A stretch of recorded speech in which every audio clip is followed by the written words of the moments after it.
ואתם מקליטים את השיעור. Okay. אנחנו התחלנו. Right. Good morning, everyone. Okay, so today we're going to speak about the second personality. With the last two shiurim, we spoke about Elkana. Now we're going to speak about the second personality, Penina. And since also we're learning next week, we're going to speak about Chana. And only after that, we're going to speak about Eli Kohen. So therefore, today we're going to speak about Penina. So let's see the sentences. I've got them in front of you. Everybody, it's in big screen, in big print this time. Okay. Let me just do share screen now so everybody can see. Right, share. Okay. Can everybody see it clearly on the screen? Yes. Right. ויהי אחד מן הרמתיים צופים מהר אפרים ושמו אלקנה בן ירוחם בן אליהו בן צור בן צוף אפרתי. לא שתי נשים. He had two wives. אחת חנה, שם השנית פנינה. ויהי לפנינה ילדים ולחנה אין ילדים. The Penina didn't have any children. Chana didn't have any children and Penina had children. ועלה האיש ההוא מעירו. That guy, Elkana, used to go up from his city, מימים ימימה, להשתחוות, לזבוח לשם, צבאות, בשילה, שן שני בני אלי, who we'll speak about later on, חופני ופנחס כהנים לשם. ויהי היום, ויזבח Elkana, and there was the day when Elkana offered up offerings, and he gave to his Penina, his wife, and children, and לחנה ייתן מנה אחת אפיים. He used to give double the amount to Chana, we spoke about that. את חנה אהב, Hashem sagar et rachma. Hashem didn't allow her to have any children. Therefore, we've got what we call a triangle. A guy who has two wives. That means man is for Mars. Now he has to deal with two Venuses. Okay? A situation like this is what we call a problem. Okay, we know in the Torah, we also have a situation like this where Avraham Avinu is married to Sarai, he doesn't have any children, and he brings in Hagar, and all the complications which go along with Hagar.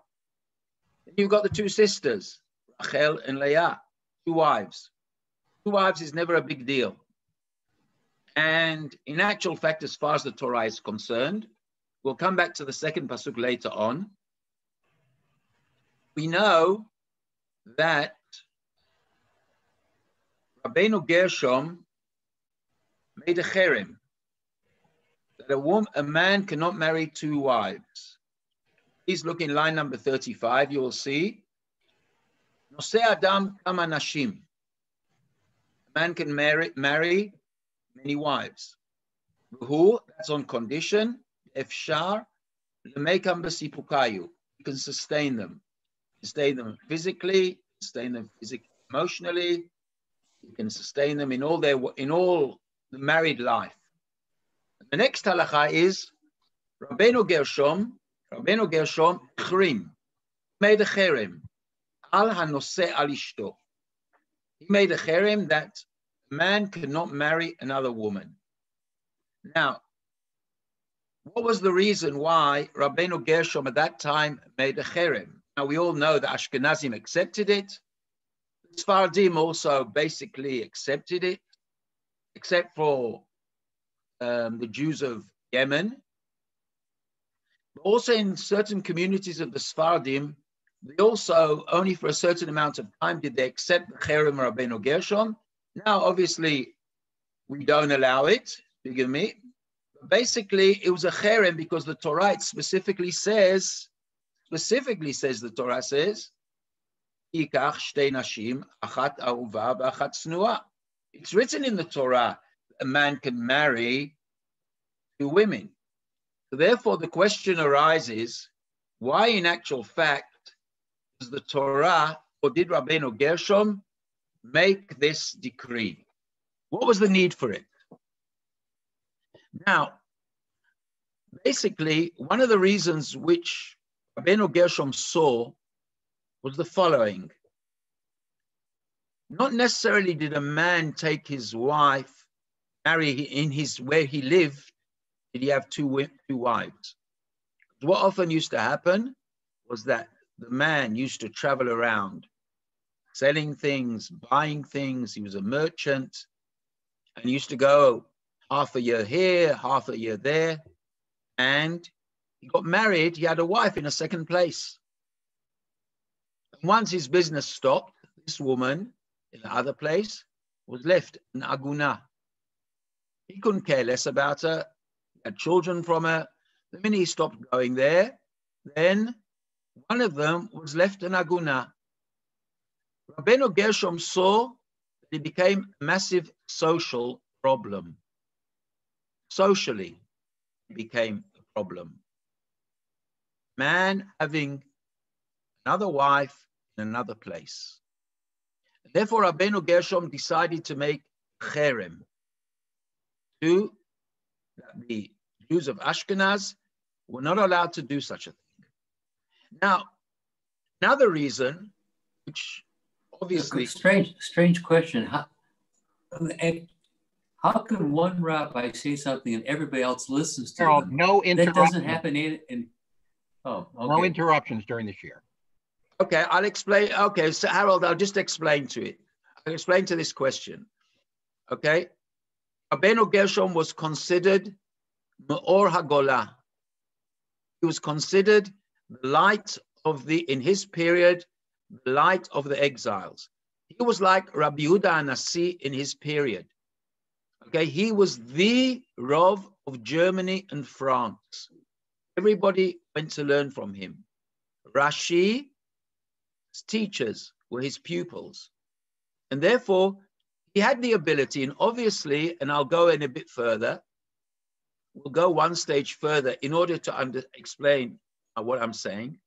There is a certain thing that Am Yisrael accept under certain conditions, what's it called? Rav, who was accepted by everybody. Now, I'll give you an example, one of the things which took place at the beginning of the state. At the beginning of the state, when Eretz Yisrael, when they accepted the Rabbanut HaRashit, one of the things Rabbanut HaRashit decided to make under the auspices of Rav Herzog and Rav Uziel, that, for instance, men who came from Teiman would carry on living with both his wives. But in Eretz Yisrael, also the Teimanim only marry one woman. I'll give you another example.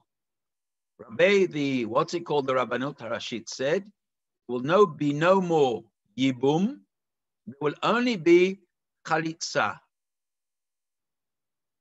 Okay? The Rabbanut HaRashit, and that was more or less accepted by everybody, except when Rav Ovadia Yosef came and became the chief rabbi. He tried to change a few things. He said, how can the Ashkenazim, how can the Sfardim accept the psak of the Ashkenazim? There won't be any more Yibum, and he went crazy about it. The situation is, nobody does Yibum anymore. It doesn't exist. Okay? All different reasons. There are certain things which Am Yisrael have accepted throughout the generations. The Sfardim, some of the Sfardim did not accept it after a certain amount of time. But basically, Rabbeinu Gershom's cherem was accepted simply because socially, emotionally. Now we come to the last reason, which I brought in front of you. And that is, share screen. That is what the Gemara says. Gemara comes along and tells us, Hakol ne'emanim laha'ida. We're talking about a woman whose husband cannot be found. And everybody, men, women, and servants, can all come and testify that this man has been killed in order that she can now get married, with the exception of 5 women. Her mother-in-law, Chamota, mother-in-law, who doesn't want to believe that her son is dead, but Chamota, the man's sister, Sarata, his other wife. If he's got 2 wives, one wife cannot testify that the husband is dead. vivimta, and the woman who became his yivama, bat bala, that's her daughter. Rashi says, taima de kulo, the reason is, sonotota, perhaps don't like his wife. They've all got a faribel with his wife. Umit kavnot lekalkala. They want to ruin her. They want to say, husband is dead. She can then go and marry somebody else, whilst they all know that in actual fact, he's living. But says the Gemara, what about Sarah, the other wife? Says the Gemara, no. The hatred which exists between the two wives is so great that she couldn't care less. That means the two wives hate each other so much, she will fall in the trap, the other one will fall in the trap. That's what the Gemara says. Shema, Amida, the woman, the mother, the wife, the other wife who testifies, will say, Amut nafshim plishtim, I'll die also with the Philistines. Okay, I'll also not get married, as long as she can't remain married to him. In order to ruin her tzara, he gets married. I mean, she's willing, even the other wife was willing to get married to another person on condition that also the other woman can't get married. She'll be scared. That means the hatred is so great, and that's why they are called sarot. We know that the relationship between two wives is always considered a tzara in the language of the Gemara. Two Venuses is not a good deal. The two planets, which are both called Venus, not exist together. Therefore comes along the Maharam Shik, one of the great pupils of Chassam Sofer, and says the following: Al-Kei Nirali Pashut, Yesh b'takana zu, the takana of Rabbeinu Gershom, Ta'amim Rabim. One of them is, Shelo lavo lidei isur sin'a goremet letakalot. When a man has two wives, it often becomes so much tension in the house. Okay, we all know men are Mars and women are from Venus. Okay, when you have a situation where you've got a triangle, then you're in big trouble. And that's why Rabbeinu Gershom also decided to make that takana. System of two wives is not healthy, far from healthy. Now, let's go back to our story. In a situation like this, whereby Penina has plenty of children, a lot of children, and Hannah doesn't have any children, and in the eyes of Penina, the husband, Elkana, loves Hannah more than Penina. That is the situation which the Navi describes. Now, what's going to happen? Comes along the Tanakh and says the following. Comes along the Tanakh and says, Ulechana, line number 11, Yitain mana achat apayim, et Chana hev, v'Hashem sagar rachma. Now, once she sees the preference which Elkana gives to Chana, Chiyasta sarata. And I've given the English translation because this sentence is a very complicated one. The language is hard, especially given in a hard way, because the Torah, the Navi, wants to give us a couple of insights. Chiyasta sarata. And her rival would frequently anger her. Gam ta'as. I mean, she angered her, made her even more angry. Avur har ima. In order to make a complaint. Isagar Hashem ad achma. Therefore, in parenthesis, let's look at the sentence. Sarah, Nina, used to make her angry. Double anger. It's written in the sentence, two angers. Chiyasta, she angered her, gam tas. Avur har ima. In order that she should complain. Why would she complain? Sagar Hashem ad rachma. Now the word ki is problematic. What does the word ki mean? Now, the English translation is 4. Okay? Now, let's learn the Meforshim. Rashi comes along and says, Sarata, Eshet Bala Pnima, Gam Kaas. Kaas Achar Kaas. The anger is getting built up. The whole time, it's getting to boiling point. Amid, constantly.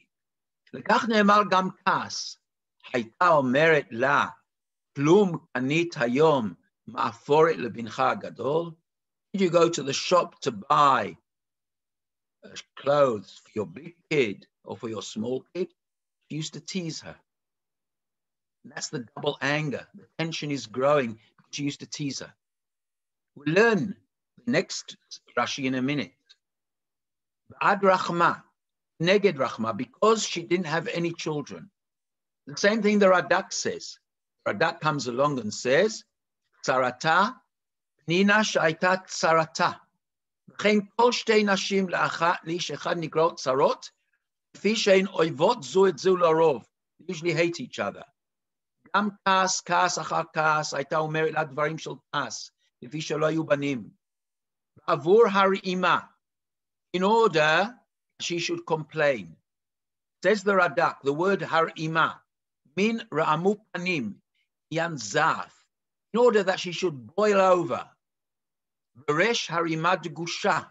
Beresh, in the word har'ima, please look inside the sentence. Says the Radak, har'ima has got a dagesh in the resh, little point in the middle. Now, usually, the letter resh can't have a dagesh inside because it's one of the gutturals. You never find a guttural letter which is a dagesh. It says the Radak, Beresh har'ima degusha shelo mishpat, not like the laws of dikduk. Resh can never have dagesh. The Baleam Sorah. Now, let me give you a certain insight here. One of the things which we know about the Hebrew language is it lacks vowels.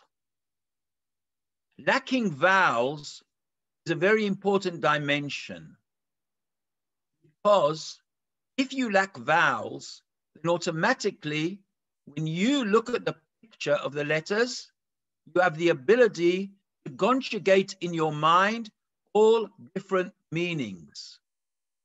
For instance, when you word chaf ayin samach, is it ka'as, anger, or ka'as, you were angry? Jonathan Sachs speaks about, Zichrono Libracha, Rabbi Sachs speaks about it in great detail. He speaks about the difference between Hebrew and English. English has vowels, French has vowels. Hebrew doesn't have vowels. Therefore, your ability to change the context of the sentence is a lot easier. Your ability to create ideas are a lot easier. Because the minute you don't have vowels, your mind isn't fixed on certain interpretations. Okay, he spoke about it when he speaks about the different sides of the brain, how they work. When you write right to left or left to right, we won't go into that. But the concept of vowels, says the Ramban, is that gives the neshama to the guf, the soul to the body. You have a body, the words, the letters. How you use them is your job. Came along the Balei HaMesorah, they also gave us new insights. And here we have this fascinating insight of the dagesh in the resh, says the Radak. Line number 30. The resh har'ima gusha, shelo b'mishpat.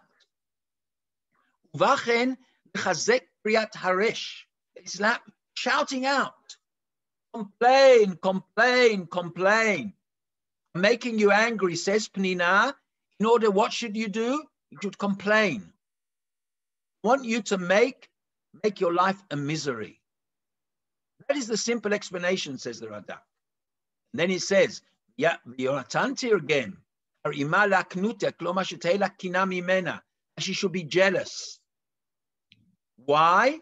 Because you've got, I'm the chosen one, I'm the one with my children. My children will be the continuation of Elkana, and you do not have any continuation. You will never ever be able to see children. Why won't you be able to have any continuation? Why does a woman want to give birth? Because she wants continuity. The other woman says to her, you won't be able to have continuity because Hashem has closed your womb. Therefore, if we go back to the sentence, let's see the sentence in the eyes of the Radak. Chiyasta sarata, and her rival would make her angry. Gam kaas, extra anger. Avur arima, in order that she should what? Be jealous, be angry, etc., etc. What would happen? What was Penina's idea? Eventually, what would happen? Hannah would leave her husband. The anger would be so great, the tension would be so great in the house, that Hannah doesn't have any choice. She would go and ask her husband, give her a get, leave her. Then Penina is the only queen in the house. That is the pshat. That is the pshat. Now, comes along Rashi, and in line number 20, gives us a new insight. Rabotenu, 21, line number 21, Rabotenu amru, avur har ima, in order that she should complain. Complain to whom? Now, the simple explanation is, she complained to everybody. She would complain to her husband, she complained to everybody, all her friends. Come along Chazal and say no. Avur hari ima, in order that she should govern. Nina all of a sudden becomes a tzadekis, making you angry. Not that you should be angry. It's an anger that you should go to your master and say, why have you closed my womb? L'shem shamayim itkavna. And Penina, what? L'shem shamayim. Why? Because sometimes a person lives in a situation, say that that's what Hashem has done to me, in Libreira, I've got no choice. I live with it. Penina, deep down, felt that Hannah has become complacent. He lives with it. He can't have a children. Penina says, no, I'm going to make you angry in order you should daven to HaKadosh Baruch Hu. Therefore, let's go back to the sentence. Chiyasta, line number 5. Chiyasta sarata gam kas. Her rival would frequently make her angry in order to make complaint to whom? To Hashem. Why to Hashem? Because he's the one. He's Sagar. He is the cause of everything. Not your fault, Penina would say, would feel. It's Hashem's fault. You go and daven. Now, that is the way Hazal. So therefore, are we talking about pure rivalry, pure jealousy, or are we talking about something far deeper? Chazal feel that the makeup of the sentence is more towards the Shem Shamayim. Let's learn the Gemara which speaks about this. There's the Gemara the following. Amar Rabbi Levi, line number 60. Amar Rabbi Levi, Satan, who went to complain to Hashem about Eov. Last chapter, the end of the first chapter of Bava Basra, speaks about the story of Eov. There, one of the Amoraim say, Satanu Penina l'shem shamayim nitkavnu. Their intention was l'shem shamayim. There's the Abrabanel. פרש הרייבד, שהיה הכעס, anger, בעבור הרימה, כדי שתתפלל ותתרעם על הקדוש ברוך הוא. You should go and complain to הקדוש ברוך הוא, ותבקש רחמים. Why? כי לפי שהיה בעלה אוהב אותה, since she felt such connection to her husband, הייתה מתייאשת מלבקש רחמים. She became complacent. Her husband filled in so much of her life, she became complacent about children. And therefore, she needed a catalyst. She needed somebody to push her. Hannah, you're not going to have any children. There's no continuation. Since there's no continuation, what's going to become of you? One day your husband will die. What's going to become of you then? Oh. That's the way the Raivad interprets it. Efshar od, says the Brabanel, another explanation. Efshar od, shene'emar leda'atam, shieh ba'avur har ima kumo har chima. Now, the word, the ayin and chet, they're both guttural letters. Okay? The ayin and chet interchange. יאמר שפנינה הייתה מכעסת את חנה, לא לתכלית רע, אם בעבור שתתפלל אל השם בתר ותקבל רחמה. That means in order that her rechem will be filled up. Word bar ima interchanges. Therefore it becomes a concept of ad in order that she should feel that her womb will become full. אם בעבור שתתפלל השם בתר תקבל רחמה ועשתה כן, כפי שסגר השם בעד רחמה, הייתה כוספת, and she yearned שיפקדה השם. So now, that is the idea of Chazal.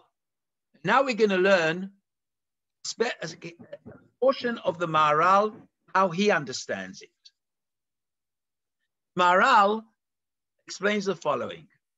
ואמר, שגם פנינה לשם שמיים נתכוונה, כי אין ראוי שיזכיר הכתוב, it wouldn't be correct that the Psukim would mention שהיה פנינה צרה לחנה הצדיקה, הייתה אשת אלקנה שהיה נביא לשם. יותר מזה כי מרע, first rule, מרע לא יצא טוב. From bad things, good things don't come out. כי נראה, בשביל הכעס, הייתה חנה מתפללת על השם. עד שנולד שמואל בשביל תפילת חנה. ואם כן היה נראה שהרע יוצא ממנה, דבר טוב. Because she felt so bad, she was boiling over, what pushed her to daven? Human emotions. Chazal don't like that concept, that through depression, through anger, through everything, all bad feelings, person davens. The person can daven, okay, when he's angry, he doesn't have the ability to daven to HaKadosh Baruch Hu. He doesn't, says the Maharal. Therefore, Nina didn't want her necessarily to feel bad. She wanted her to begin to daven. It's not her personal anger, it's something from external. Now he says the following, the Maharal. It says, V'da, Satan ve'isha she'tzara lashniya ina dechad lehem. They're both the same idea. Como she'asatan nikra Satan. The same way as the Satan, mitnaged la'adam, hu lesaten lo, the Satan comes to fight against him. Ach shtei nashim, she'em le'ish echad, im tzarot lezu lezu, minagdim zu lezu. They oppose each other. כמו שהשטן כוונתו לשם שמיים, שיהכל תחת רשות השם יתברך לגמרי, אשר האדם מושל על שטן שהוא יצר הרע, הרי האדם דבק בו יתברך לגמרי. What does a Satan do? The Satan tries to push a man away from Hashem, and in actual fact, what does that do? It makes a man want to cleave to HaKadosh Baruch Hu yoter. אם אין גובר עליו, if he doesn't manage to overcome him, הרי הוא מגלה פנימיות האדם. שהוא נמצא בפועל משהו בסתר. וכמו שדרשו, והנה טוב מאוד זה יצר הרע. In inverted commas, זה יצר הרע, you need it in order to have two powers, pushing one against the other. לכן עצמו, מה שהתירה התורה שיישא שתי נשים, תכלית דבר זהו טוב. כי הצרה גורמת אל השנייה, שהיא צרה לה להידבק בבעלה חיבור גמור. That means one wife, each wife wants that connection with her husband. And when each wife wants that connection with her husband, one pushes more to the husband and the other one gets pushed more to the husband. That means like two teams fighting each other to get to the goal. And the goal is the connection of the husband. And the Maharal says that that's the idea of Penina. She wants her more to be connected to her husband. And in that way, in actual fact, Chana will feel that there's something missing in her life. That what truly connects husband and wife is not only emotional connection. It's not only a sexual connection, but it's also a connection of building up something together. Okay? Husband and wife, okay, besides being emotionally connected, physically connected, they also have something else which connects them, their future. And without children, there's no future. And therefore, Penina pushes Chana to want to be connected more to her husband on that realm. And Chana pushes Penina, but Penina doesn't need to get pushed.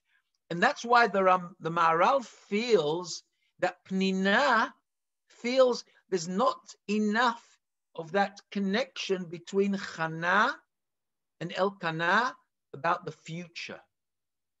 There's nachon, there's a sexual connection there. There's an emotional connection there. There's everything there, except one thing is missing, the building of the future. And Penina wants Chana to be more connected to Elkana on that realm. That is the explanation of the Maharal. A brilliant insight. A brilliant insight because it automatically creates a new dimension of family. Okay? Rav Soloveitchik speaks in great detail in his book, Family Connections. And there he speaks about the idea of how there are three dimensions in marriage. Now, and that was Penina's objective in the realm, the way the Maharal sees this story. But now we're going to the other side of the coin. Because the other side of the coin is in actual fact the tragedy of Penina. The tragedy of Penina. What is the tragedy of Penina? The tragedy of Penina is the following. Ella, say Chazal in the Midrash. Ella, shenifkada Chana, when Chana had a child, הייתה Chana יולדת בן, אחד. פנינה עוברת שני בנים. Penina then buried two children. ילדה Chana, ארבעה, when she had her fourth child, Penina קוברת שמונה. Penina buries 8 children. They die. כיוון שנתעברה Chana ben Chamishi, when Chana pregnant with her 5th son, נתייראה. Penina got scared. שמא תקבור בניה שנשתיירו לה, lest her other children will also die. הלכה וביקשה מחנה. She went and begged from Chana. אמרה לה, בבקשה ממך, I beg from you. נעניתי לך. I'm answering you. יודעת אני שחטאתי לך. I know I sinned against you. אלא ותר לי, please give me the ability שיחיו שני בניי. That my 2 children will now live. באותה שעה, at that moment, נתפללה חנה לפני הקדוש ברוך הוא עליהם. Chana prayed for them, and they lived. אמר לה הקדוש ברוך הוא, חייך, שהיו ראויים למות. These 2 children should have died. להועיל שנתפללת עליהם, because you davened for them, לשמך אני קורא אותם. In your name I will call them. לפיכך הוא אומר, עד ערה ילדה 7. The barren woman will have 7 children. Zu Chana. Therefore, what does Chana do? She davens for Penina. And asks one of the great commentators, is the following. I understand if Penina was really wicked, she was jealous, and she was horrible, and she was disgusting, she deserves a punishment. But according to Chazal, there's the Alshich. Hine amru rabotenu. Satan, in line number 110. Satan upnina l'shem shamayim nitkavnu. Satan al kavod Avraham shenamar biyov yoter me'Avraham. Upnina k'dei shetitzak el Hashem.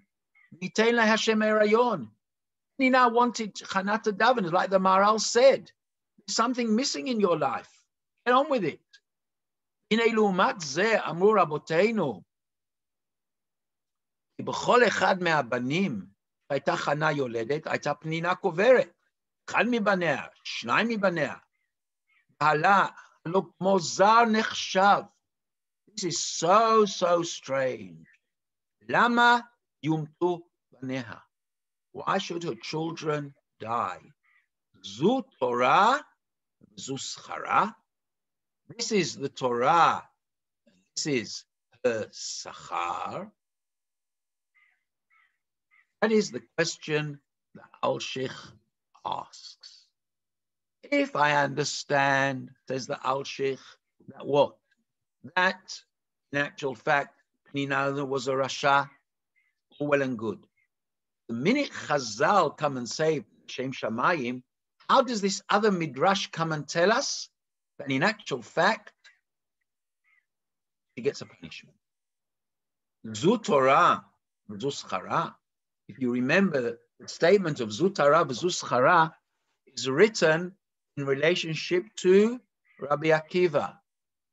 Moshe Rabbeinu sees the Romans torturing Rabbi Akiva. After Rabbi Akiva explains things which Moshe Rabbeinu didn't think about. And Moshe Rabbeinu shouts out to HaKadosh Baruch Hu, Zu Torah v'Zu Schara. The same question Alshich uses against this Midrash of Chazal. Now, what we're going to learn now is perhaps one of the most important insights of relationships. Now, the Netziv says the following. Okay? Comes along the Netziv and says, gives us an insight. Okay, what is the question? A person does something l'shem shamayim, gets punished for it. Now, Netziv in Parshat Toledot, we all learned about Parshat Toledot. Yaakov Avinu takes the brachot away from Esav. And say Chazal the following. Perhaps you've heard about this midrash before. Hainu divar Rivka. Take 2 goats. Say Chazal, why 2 goats? Similar to the 2 seirim which we offer up on Yom Kippur. One l'shem shamayim, echad l'shem, one which was thrown over the mountain. Shneim shavim b'mitzvatam. Both of them you're commanded. Af al gav shezeh likdusha v'zeh lehefech. Ach, shtei amidot sheYaakov oseh. Yaakov does 2 things. Achet, ha'emet, Kiyum mitzvat imo, keeps the commandment of his mother. That is like the holy goat, the one which is offered up. The other one, a sheker, lying. Shemerameh et aviv.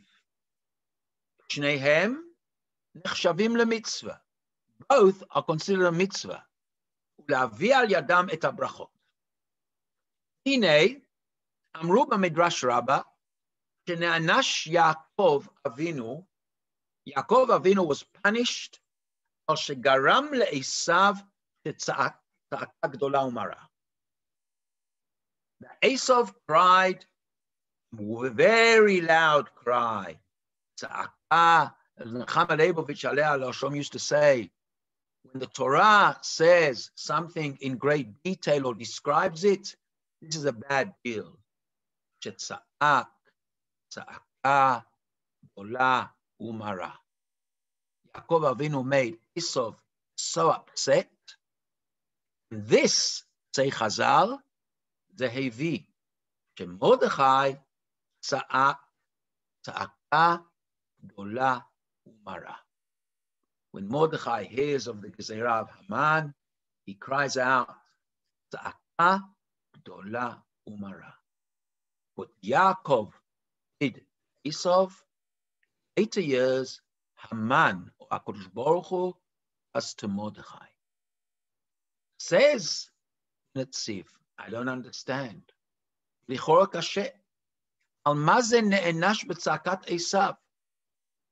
Yoter mima shegaram liYitzchak aviv. He also caused his father to behave like that. Shecharad, charada, dola, admod. Yitzchak also trembled. He got the shock of his life. So why is Yaakov punished?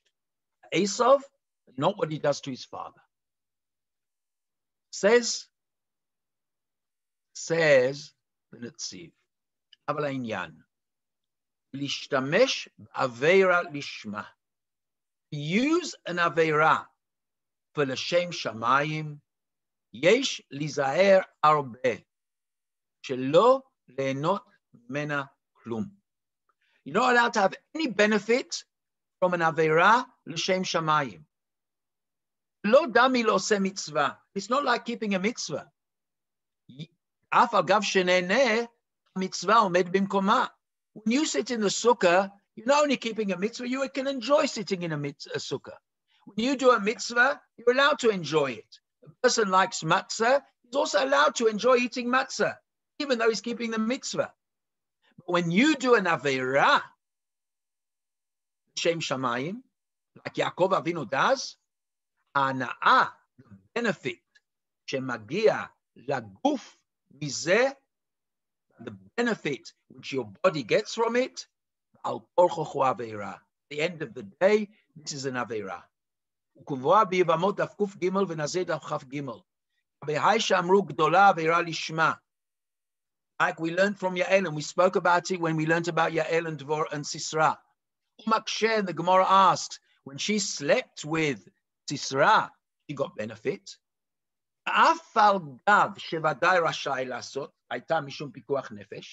Even though she was allowed to, in order to save the other people,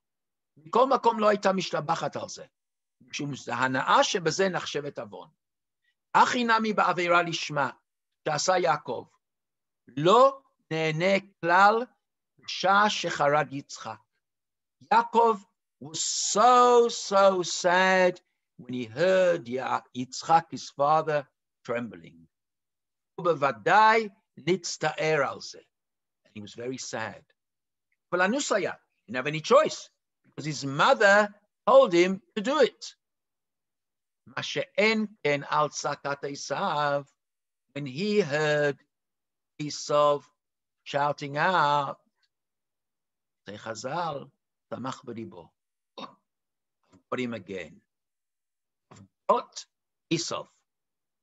I managed to get the Bechorah, and now I've got the Brachot. I've beaten him twice. 2 goals, guys. 2 goals, I've beaten him. Al ze, sharei, aram ze al yidei avera shel sheker, asur lehanot mizeh. You're not allowed to have any benefit from an Aveira. Now, let's take the model of the Netziv and take it back to Chana and Penina. Penina, correct, l'shem shamayim. She wanted Chana to have children.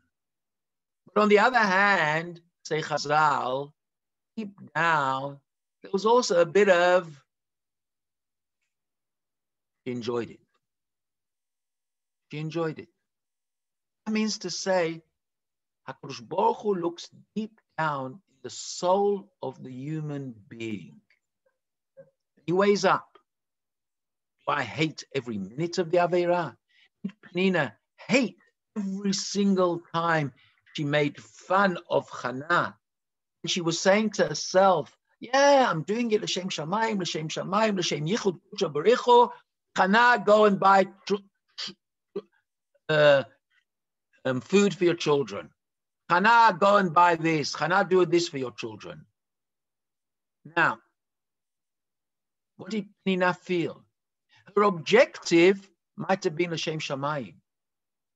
Deep down, there can also be a slight amount of personal benefit. 1 minute, my computer. I've just got to plug in my computer. 1 minute.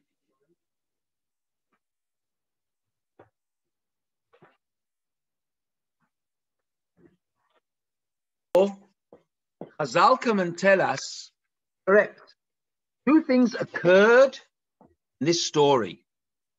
The first thing which occurred was what? Was Chana and was Penina's l'shem shamayim. The benefit, she also got a bit of benefit, say Chazal, says the Netziv, personal benefit. She had a bit of enjoyment also while she was doing it. There were certain digs which she did. And therefore, according to the Netziv, that is the benefit. Now, that's what the Netziv says. The Netziv, when we learned it, when we spoke about it, line 950, says the following. When you do an Aveira Lishma, al zeh yesh shnei tnaim. Got to be 2 conditions. When you want to create a machloikas, Rabbi Isai, you feel you need to make a machloikas in your shul. Okay, they're all problems. You don't like, you think the way this gabba's doing it is what? It's no good. L'shem shamayim, you want the shul to run in a better way. Yeah. And therefore you begin to make a balagan in the shul to get rid of this gabba because he's not doing it the correct way. It's l'shem shamayim. Everybody knows that. L'shem shamayim. Okay? All the pashkavilim in Yerushalayim, it's full of it. It's all l'shem shamayim. Says the Netziv, in order to make a machloikas, what have you got to be sure of? T'nai rishon, shelo yeheneh me'avera shum davar, shelo yeheneh me'ota avera klal, ukedeita gabe Yael, etc., etc. And now we're going further down, line 155. Yesh lachshov, atna sheni, sheyesh lachshov, im kedai avera, if it's worth it, this avera l'shem shamayim, the machloket or redifa legabe mitzvah zo, shemechashev sheyaleh mizeh. He's got to balance it out. Is it worth it or not? Is it worth it? Penina has to think to herself, is my l'shem shamayim worth it? What will Chana feel? Is it really l'shem shamayim? Or how am I going to weigh it up? Will I be 100% correct in what I do? Is it worth me, Penina, pushing Chana, etc., etc.? And that, Rabotai, said Penina did not do those 2 cheshbonot. She didn't fulfill the 2 conditions. Before she started pushing Chana to go and daven, she should have weighed up. What are the consequences of all this?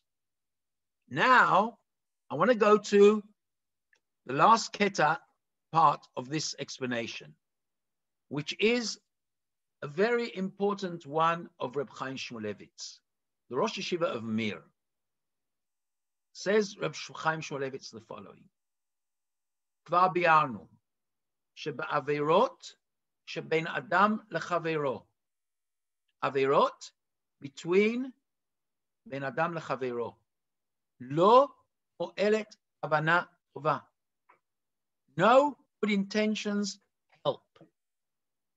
Afilu asa, and even if he did it, nitkaven l'shem shamayim, וכמו שמצינו בפנינה שאמרו חז"ל כי לשם שמיים נתכוונה, אף על פי כן נענשה באופן חמור כל כך. He was punished in the most terrible way.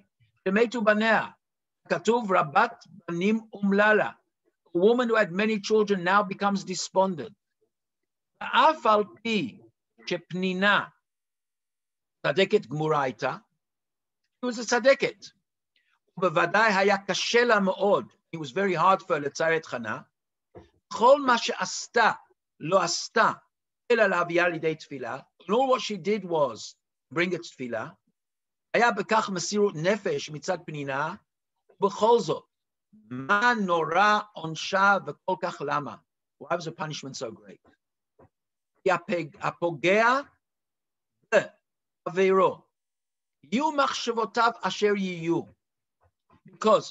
כי הפוגע בחברו, somebody who hurts his friend, יהיו מחשבותיו אשר יהיו.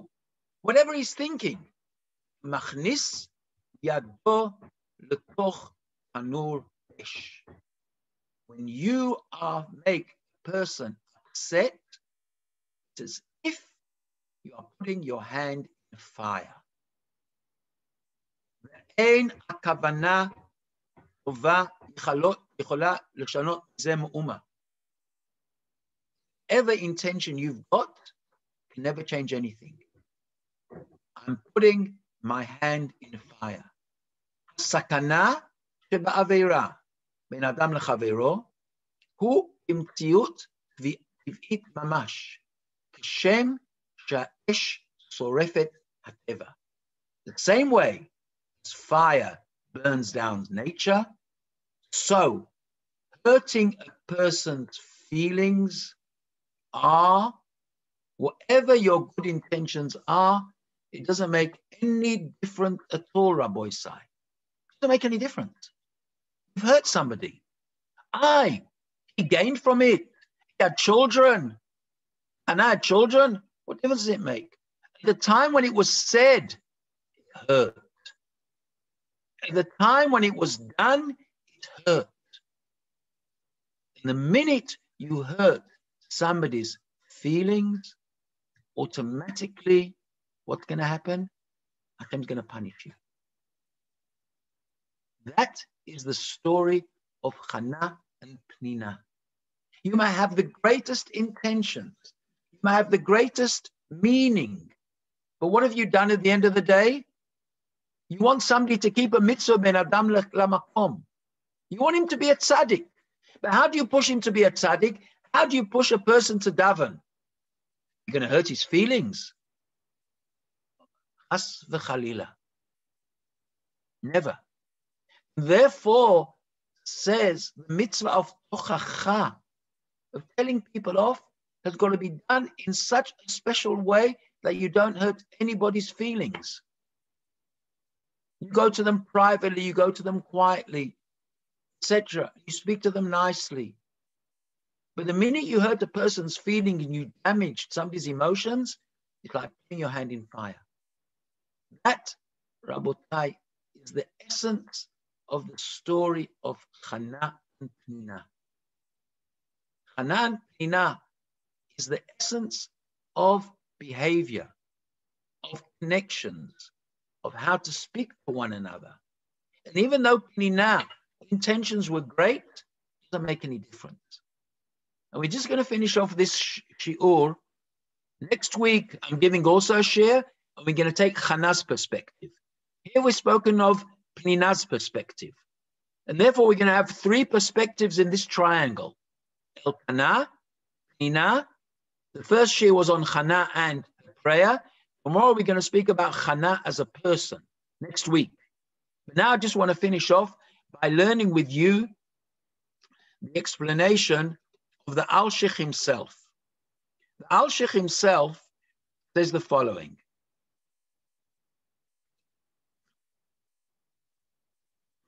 There's the Al-Sheikh. Achshava, line number 164. Shtayim hayu kavanoteh. She had two intentions. Chat, mikin'ah. She really had bad intentions. Mikin'ah. Shayta ro'ah et Chana ahev mimena. She saw how Elkana loved Chana more than her. And because of that, Number two, Shenit, L'shem Shamayim. איש שתצעק ותתפלל ויהיו גם כן ילדים ותוסר הקנאה. אז ייתנו Manot b'mechsat nefashot. Then everything will become equal. The minute Chana will have what? Will have children, automatically the division of portions will become more equal. Her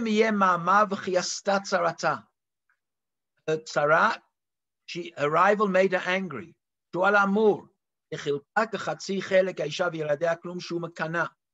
גם כעס, and also angry, מן הבחינה לשם שמיים, שהוא בעבור הרימה, שהוא למען תרעם בקולן נפלאות, תצעק על שברה להשם יושיע לה ותחת רחמה. היא ידעה, she knew, כי מה שנסגר רחמה, the fact that she didn't have children, לא לעולם היה.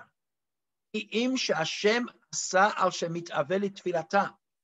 Penina knew that Hannah was a tzadikah, and she knew that her tefillah would help, but she wasn't davening enough. כי אם שהשם עשה על שמתאבל לתפילתה, ולמען על ידי תפילתה, תפקוד ברחמים גדולים בזרע הקודש. וזה, כי סגר השם רחמה. כי סגר רחמה לא נאמר, כי אם בעד רחמה. That means on behalf of her womb. Penina davened, and let's look at the sentence and go back right to the beginning. What does it say in the sentence in line number 14? Take a look at the sentence 5. Vashem sagar rachma. And then it says, V'chi asta tzara gam kas ba'avu harima, ki sagar Hashem ba'ad rachma. Hashem closed it for the sake that Hannah will daven on behalf of her womb. Hashem wants Hannah's tefillah on behalf of her womb. And that Penina realized. And that's why it's written 2 ka'asim.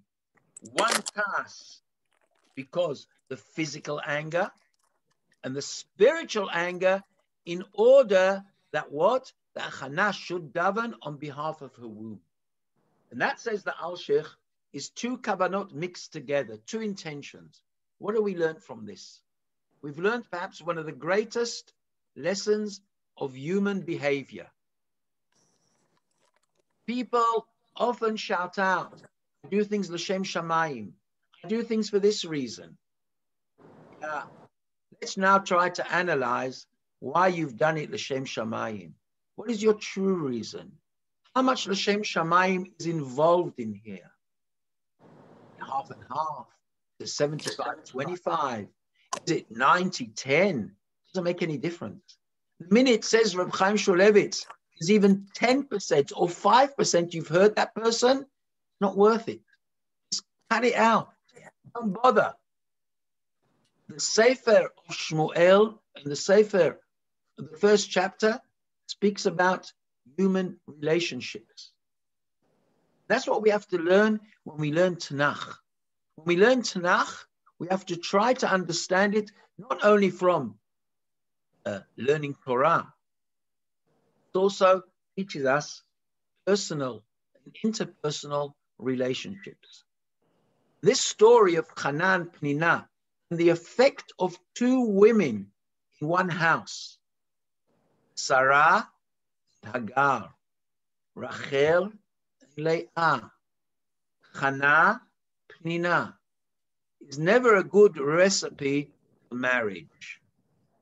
Never can be. Okay? And even if one wife will be a tzadikah, or both will be tzadikot, and you take Leah and Rachel, who both built, okay, we know at the end of Megillat Ruth, it's written there, Shebanu shteihem, they both built Knesset Yisrael. But because of that, there will always be these differences within the Shvatim. Yudah and Rachel, Yudah, Shevet, children of Leah, and the children of Rachel, tensions which exist. And they are double intentions. Even from one wife, you have children. Tensions exist between children. How much more so between 2 wives or 4 wives like Yaakov had, etc., etc. And even though there can be some unity, there will always be some problems. And that is why this story of Hannah and Penina is read on the first day of Rosh Hashanah. Rosh Hashanah Yom Adin. Rosh Hashanah, the day of judgment. the judgment which exists is not only between Ben Adam lechavero, Ben Adam lamakom, it's also done Ben Adam lechavero. And this story of Penina, even though she does it l'shem shamayim, also has its facets of punishment because of the Averat which was done in Adam lechavero. That, Rabotai, if there are any questions, now open up the microphones and you can ask whatever you want. Please.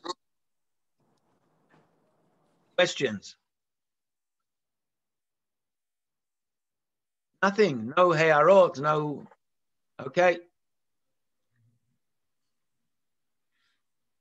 Okay, we'll finish off then. And next week, we're going to speak about the perspective of Hannah in this love triangle, as you say in the films. Keep well, guys. Shabbat shalom. Shabbat shalom. Thank you. Shabbat shalom. Shabbat shalom. Shabbat shalom. Thank you.